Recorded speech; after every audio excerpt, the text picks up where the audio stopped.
The letter arrived on a Tuesday morning in August of 1961, and Clem Duval read it twice before he set it down on the workbench. It was a single page, typed on Hargrove Implement Company letterhead out of Pratt, Kansas. 4 short paragraphs. The summary was simple enough. The Oliver 88 parts program was being discontinued for Pratt County. Demand insufficient. Customers who required components for machines that old were advised to contact the regional distribution office in Wichita. Clem folded the letter in thirds and put it in his shirt pocket. He was 44 years old, had been farming the same 160 acres in Pratt County, Kansas, since 1937. The place sat 3 miles south of the junction of Highway 54 and Route 9, flat ground mostly, good wheat ground, and he had worked it with the same Oliver 88 row crop tractor since purchasing it used in 1949 for $780. The tractor was a 1947 model. It had come off a foreclosure sale from a neighbor 2 properties east, a man named Voss who'd moved his family to Wichita after a bad string of weather in 1948. The Oliver had 4,200 hours on the engine by the summer of 1961.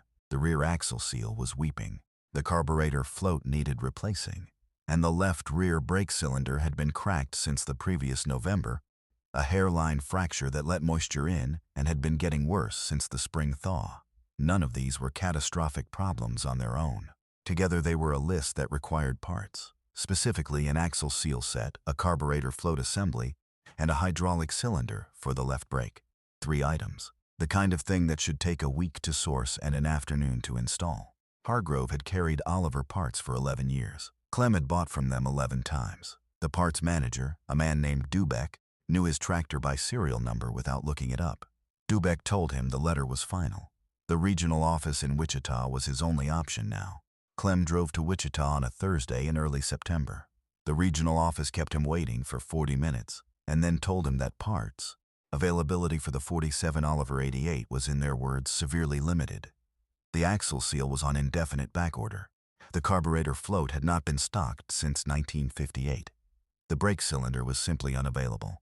The man behind the counter suggested Clem consider an upgrade to a newer model. Clem drove back to Pratt County without stopping.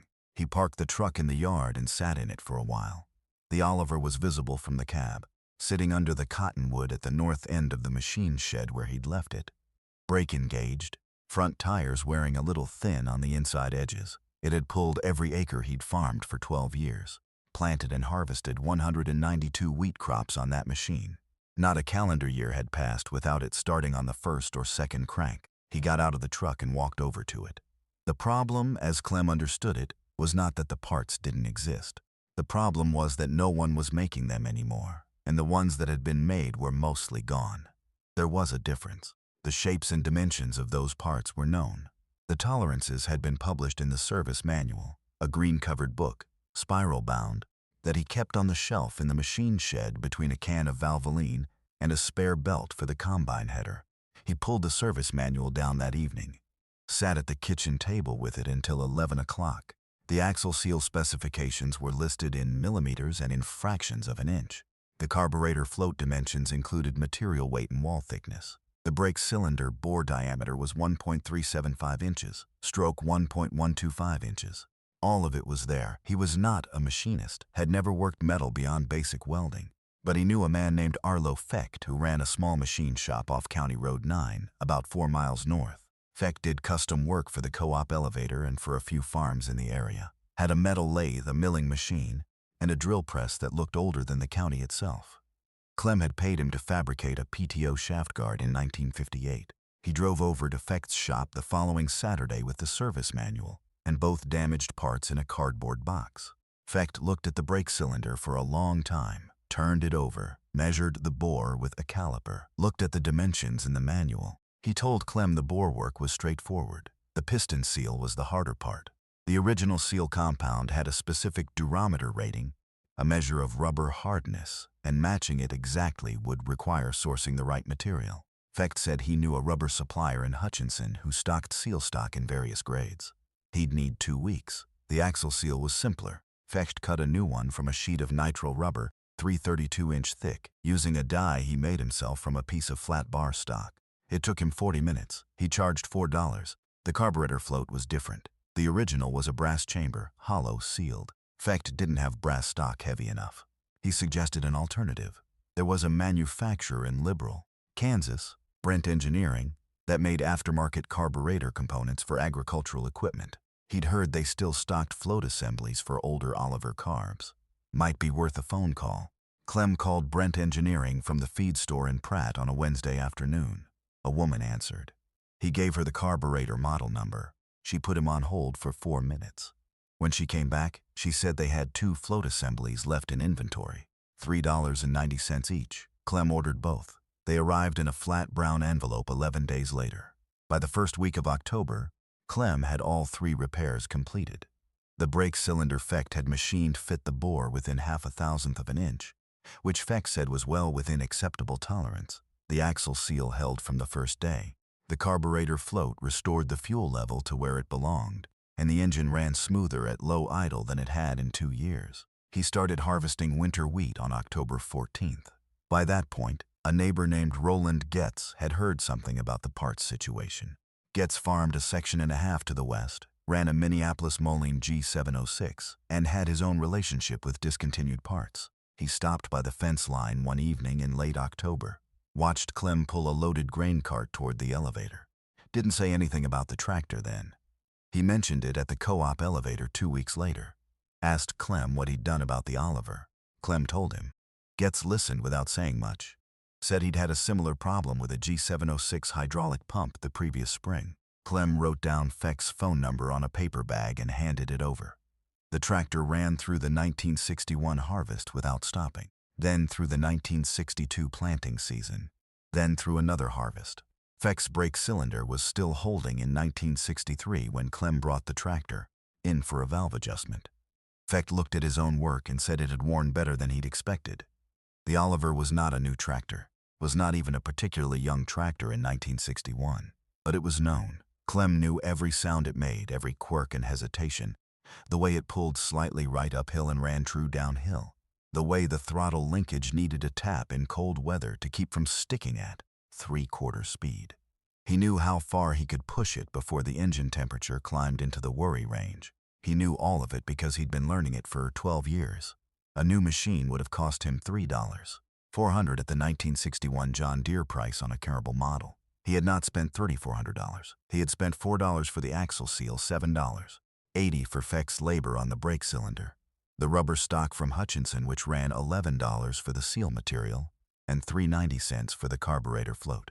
A total of $26.70 to put a machine back into full working condition that the dealership had decided was beyond their interest.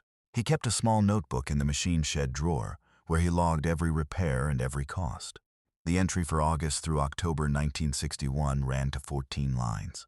He noted the dealer refusal in the same handwriting he used for everything else, steady and plain.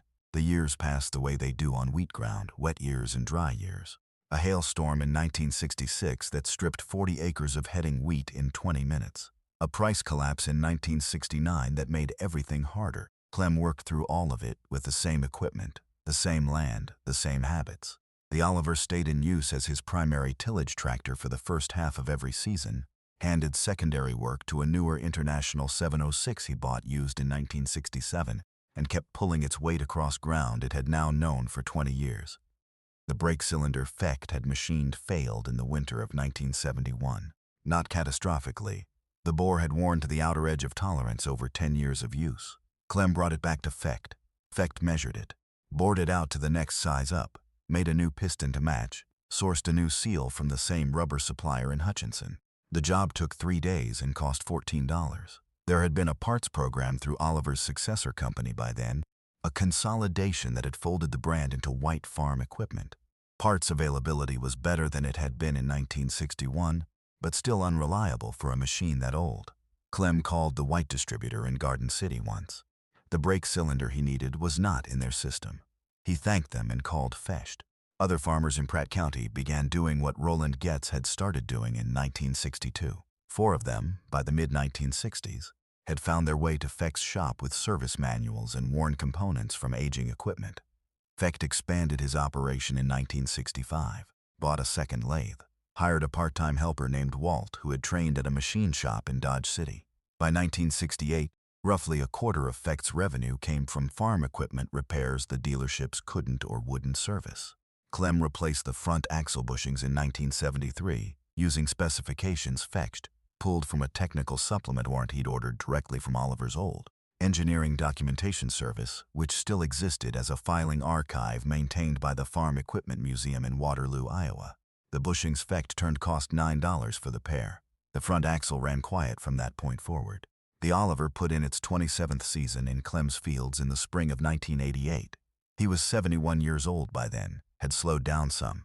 His son Dennis had been helping manage the operation since 1983, and Dennis had pushed more than once toward a full equipment upgrade. Clem didn't disagree with the argument. He agreed with most of it. But he kept the Oliver running alongside the newer equipment because it could still do a specific job. Primary disc work on the North Quarter, where the ground was lighter and the machine didn't need the horsepower of the bigger tractors, and because it cost nothing to keep in use now that all its known problems had been solved. The 27th harvest came in at 42 bushels per acre on that North Quarter. Clem noted it in the notebook. He retired from active farming in 1990 and sold the property to Dennis at appraised value. The equipment transferred with the land. Dennis kept the Oliver in the machine shed, used it twice a year for light work, the same tasks his father had assigned it. The tractor is still on the property. Dennis checked its engine oil in the spring of 2019 and noted it dark, but within range. The brake cylinder Fecht had last machined in 1971, now 48 years old, was still holding. The seal had been replaced twice since then, each time with the same specification, each time sourced from a supplier Fecht had identified before he closed the shop in 1994. The service manual is still on the shelf. Green cover, spiral bound. The entry for 1961 is still legible. Clem's handwriting ran consistent from first entry in 1949 to his last in 1989. The dealership that sent the letter closed in 1974. The building is a farm insurance office now. The tractor is still in the shed. Still starts, still runs. Clem Vall never replaced it. Never needed to.